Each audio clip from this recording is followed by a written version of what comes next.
Twin sisters is kicked out of a car dealership. The next day, their billionaire father arrives. On that sunny morning, the reflections of the luxury cars made the floor look like a mirror. Quiet engines, impeccable window displays, salespeople, dressed in fitted suits. It was another ordinary day at the most exclusive dealership in the city. But in the midst of so much glitz and ostentation, something different was happening. Something that almost went unnoticed. Two black girls, about 8 years old, crossed the automatic glass entrance. They wore simple dresses, worn sneakers, and neatly braided hair. There was no driver, no nanny, nor any security accompanying him. They arrived with the lightness of someone who carries only curiosity, and perhaps a secret. Have you ever noticed how the world treats a child depending on the clothes they wear? They didn't say a word. They walked among the cars as if they had just entered an enchanted castle.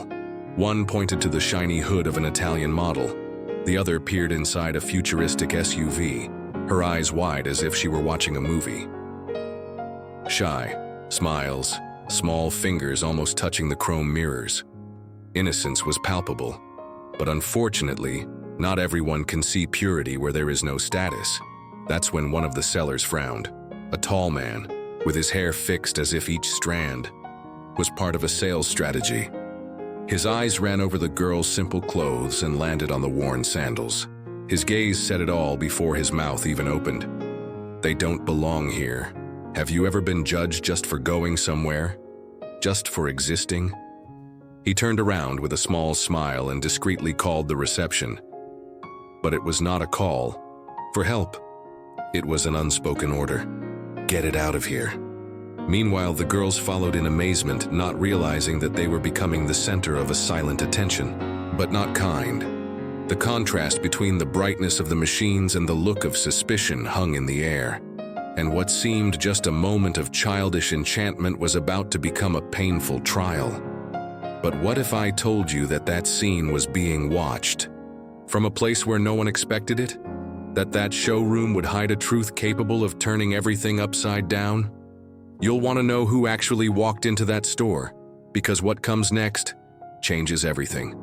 The girl's delicate footsteps echoed on the marble floor, but the loudest sound was the one no one heard, the whispers. As soon as they passed the second row of cars, the eyes began to cross. Receptionists stopped typing. Sellers, previously in lively negotiations, reduced the tone. Whispers spread like fire in dry straw. Whose daughters? Did you go in alone? Didn't anyone accompany them? The doubt was followed by judgment. And the judgment of condemnation. A burly security guard walked towards them with slow but firm steps. His impeccable uniform contrasted with his suspicious countenance. He didn't smile. He didn't ask kindly. He only launched the phrase with the firmness of someone who believes he is maintaining order. Girls, please avoid touching the vehicles. They are extremely expensive. Can you imagine what goes through a child's head when they hear this? When the place she thought was magical suddenly becomes a maze of hostile gazes?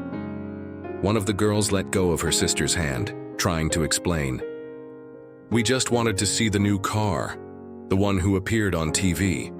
But before the sentence was completed, another salesman approached. Rougher, impatient with a tablet in hand and the haste of those who need to seem important. This is no place to play. His voice cut through the room like a razor. It was as if he had said, "You are not worth the air you are breathing here." The girls stood still. They looked at each other. The younger one bit her lip, trying to hold back her tears. No one reached out. No adults intervened. No smile. None of everything is fine. And then, with the coldness of someone who closes a door without looking back, they were escorted to the exit. The store's tall windows reflected their confused faces, their railroads swaying. Their steps shrunk. Behind them, the buzz returned, as if they had only cleared a passing nuisance from space. But what if I told you that at that moment, at that very moment, was anyone up there seeing everything?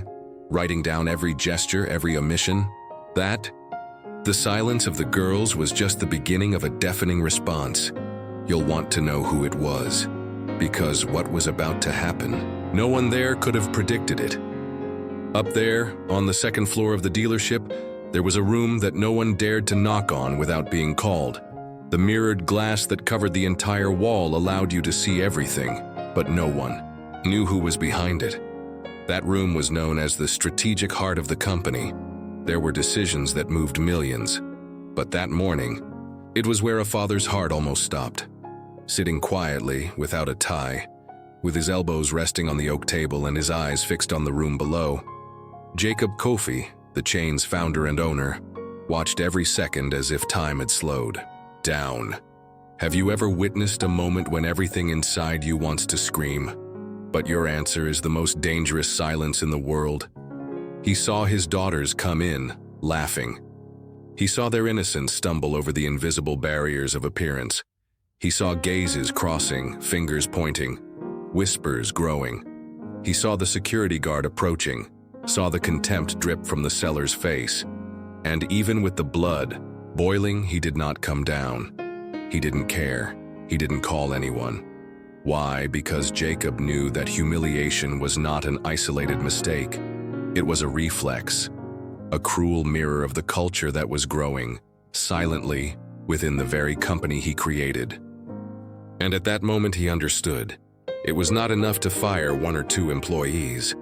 The daughter's pain required a systemic response. Can you imagine the weight of seeing your daughters being discarded as a nuisance within your own empire? He didn't cry. He didn't scream. He just took a pen, opened a notebook, and started writing. Name by name, reaction by reaction. Who looked away, who pretended not to see, who rolled his eyes, who was cruel, and who remained human. Every detail became a point in his mind. Every gesture, a plan. Because Jacob knew it wasn't just about two girls who were tried.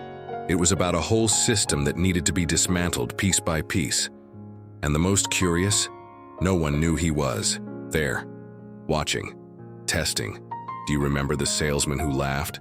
The receptionist who walked away? The security guard who released the automatic phrase? Because all of them, they have just failed the most important test of their career. And what would come after this observant silence? It would change everything. The automatic doors were already beginning to open when a pair of flat shoes crossed the lobby with serene urgency. Lucia, an employee of the administrative sector, had come to deliver a printed report, but stopped in the middle of the way when she saw the two girls being led outside, with their eyes down, and their steps slurred, as if they had already understood that they are not welcome. Have you ever felt in your chest that intuition that doesn't scream, but tightens? The one that says, interfere, now. Lucia did not hesitate. He did not ask permission. She just got closer, with firm steps and a look that said, I know what's going on here. In front of the security guard and the salesman who escorted them, she crouched down, standing at the same height as the girls, the blue skirt touching the floor, the badge waving gently, the tender eyes. The only ones that had ever seen the children for who they were, not how they looked. She didn't ask invasive questions. He did not question who they were. He only offered water, as if offering respect. And then she smiled with that kind of smile that only those who were once invisible know how to deliver. Have you ever seen the car that shines when the sun hits it? The girls hesitated. One looked at the other. It was as if they were listening to a forgotten language. Kindness, confidence, care. Lucy held out her hand and they followed her. She led them back to the showroom, ignoring the confused and upset looks. He passed by the silent salespeople, the hurried managers, as if he owed no one an explanation. And there, between spotlights and millionaire cars, he knelt down again and began to explain, with a twinkle in his eyes, how that sports model changed color with the light. He spoke of the circles that were hidden like magic, of the smart glass that talked to the sky. Have you ever seen a child smile again after being hurt? They smiled, for the first time since they entered. And for a brief moment, that cold room had a soul again. But as much as Lucia had managed to give back a little light to the girls, the damage was done, because words leave marks, but silence, the silence of those who did not defend, leaves invisible scars. But what no one knew is that that small gesture of Lucy's would end up echoing far beyond that day. Far beyond. That store and the flower she planted there on her knees was about to bloom before the whole world. The sun had already set as the family gathered around the large light wood table in the heart of the quiet mansion. No employees around, no distractions, only dishes served, cutlery organized, and a silence that did not match the lightness that should accompany a family dinner. The twins, one on each side of their father, kept their eyes down, poking the food on their plate, until, with the shyness of someone who still digests her own discomfort, one of them murmured, "Today, they told us to leave the store." The billionaire, Jacob, looked up but said nothing. He just kept listening. One spoke of the security guard, the other from the harsh salesman. They told about the whispers, about the shame they felt without understanding exactly why. And finally, they smiled when they remembered the aunt in the car that shines with the sun, the only one who seemed to have a heart in that entire building. Have you ever heard your children describe a pain they couldn't name? Jacob remained silent the entire time. He did not interrupt, correct, or speed up the report. He just listened, as someone who hears the world break into small pieces. When they finished, the table became even quieter. Even the cutlery seemed to hesitate. And then he spoke, in a firm but calm voice, the same one that used to charm investors and silence arrogant executives. "Tomorrow, the dealership will learn the value of what is invisible." The girls looked at each other, not quite understanding. What did that mean? And before they could ask, Jacob added, "Answer me. Would you trust me if I was wearing sweatshirts?" Silence reigned again, but now it was different, loaded with weight, with reflections that not even two children could ignore. Would you trust someone who doesn't wear what you expect? Could you see value in those who don't show labels? The girls may not have known how to answer with words, but they knew that in their father's eyes there was a silent promise. Something was being planned, something greater than pain, greater than humiliation, something that no one would see coming until it was too late. And at that moment, even without understanding everything, they knew what starts small can become an earthquake. And the next day, it would be the first tremor. The forest sun had barely risen when the noise of heavy engines broke the silent routine of the avenue. 3 stork trucks, painted in matte black and without visible logos, parked slowly in front of the dealership. Each truck carried what seemed to be a secret on wheels, luxurious cars, covered in dark tarps, twinkling only in parts, as if hiding something that should not yet be revealed. The security guard at the entrance widened his eyes. The managers began to leave in a hurry with radios in hand. None of them had been warned. None of them knew anything. Have you ever been to a place where the air changes before something even happens? On the glass facade, a white banner had been stretched out with gold letters that gleamed in the morning light. Closed event, real sight day. It was an order, but it was also a provocation. Inside the store, tension was growing. Vendors whispered, "Event? What event? These cars haven't even been released yet. What's going on?" No one dared to pick up the cell phone. There was something sacred in the atmosphere, something that prevented them from treating it as just another morning at work. The doors then opened slowly. But it wasn't a crowd coming in. They were not journalists. It wasn't the marketing team. It was silence. And he came in with more weight than any celebrity, a silence that carried judgment, expectation, and something deeper. Justice about to be done. The floor of the store looked different, colder, sharper, as if he were waiting for the first step that would start the transformation. And when that footstep finally echoed, coming from the back of the room, everything stopped. Because there were no more cars. It was true. Of values, of mirrors being placed in front of those who have never seen themselves honestly. Can you imagine the exact moment when a company is forced to look at itself? Because, this moment was about to begin, and no one, absolutely no one, was ready for what was to come next. The dealership's hall was motionless, as if time had forgotten to pass. The employees positioned themselves as statues, trying to understand the reason for all this. But when the main door opened again, what entered was not a new client nor an executive in a tie. They were the twins, hand in hand. Calm steps, steady eyes. They wore exactly the same simple dresses as the day before. Hair braided with the same ribbons, but something about them had changed. Not in costumes, in the air, in presence. And this time, no one laughed, no one whispered, because now, everyone knew. Every car in the show, every luxury machine that was once treated as a trophy, now had a simple handwritten plaque that hung discreetly in the rearview mirror or on the hood. In firm letters, short messages cut through the air like soft but fatal blades. Would you judge someone by what they wear? Would you know how to recognize respect if he was 8 years old? Real luxury starts with the look. The vendors read silently. The internal public was being confronted with the kind of truth that cannot be undone with excuses. And then, he showed up. Jacob Coffey, the man behind the mirror, walked in with a calm gait and a suit without a tie. She walked to the center of the showroom and stopped next to her daughters. He made no speech. He didn't scream. He just looked into the eyes of each employee, one by one, and said, "Today, you're not here to sell cars." Paused. They are here to relearn how to serve with dignity. Silence, embarrassment, visible guilt. The salesman who had kicked the girls out took a step back, swallowing. He tried to look confused. He tried not to be noticed, but Jacob had already noticed him. Before he had even spoken to the girls the day before, the billionaire slowly walked up to him. He stopped a few inches away. He looked at him as if reading an old sentence. "You don't work here anymore." Simple as that.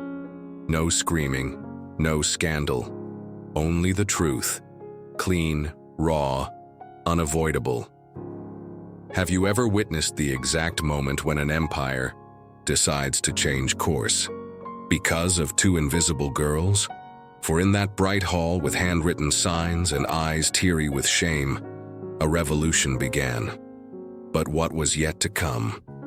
It was not just an answer, it was a legacy, and he already had a name.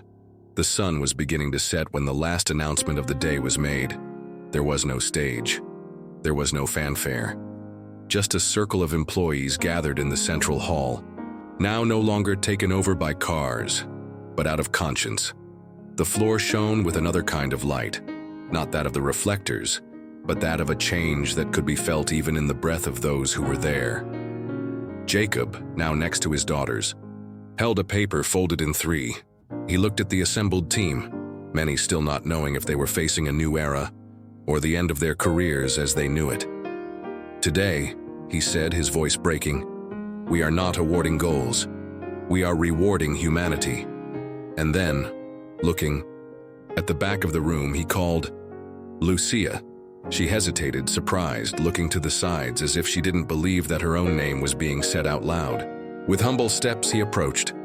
The same woman who, hours before, had knelt before the girls, was now the only one who stood before everyone.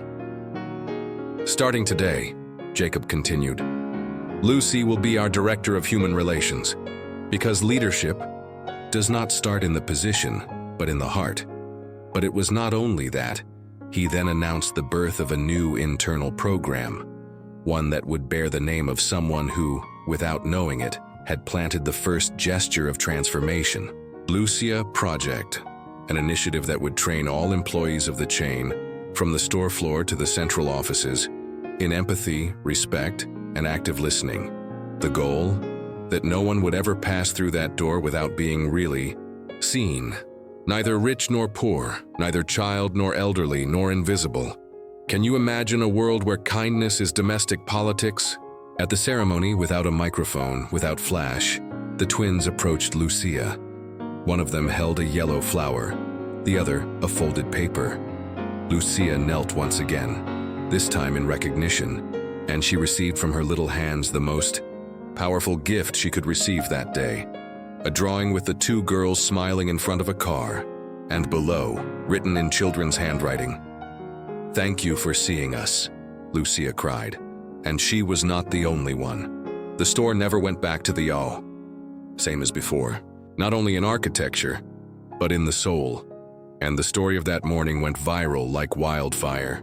Discrete videos were posted. The world saw it. The world reacted. Because when two children are able to expose the cracks of an entire structure, it's not just the store that changes, it's the one who watches. He is the one who rethinks. It's who decides to see, instead of just looking.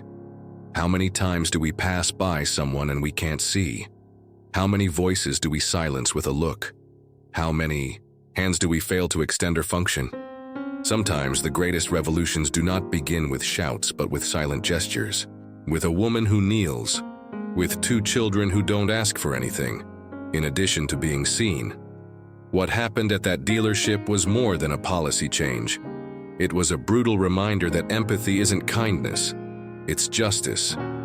And perhaps, in today's world, the greatest luxury, be humanity. If this touched you, please share. But if it changed you, start looking different.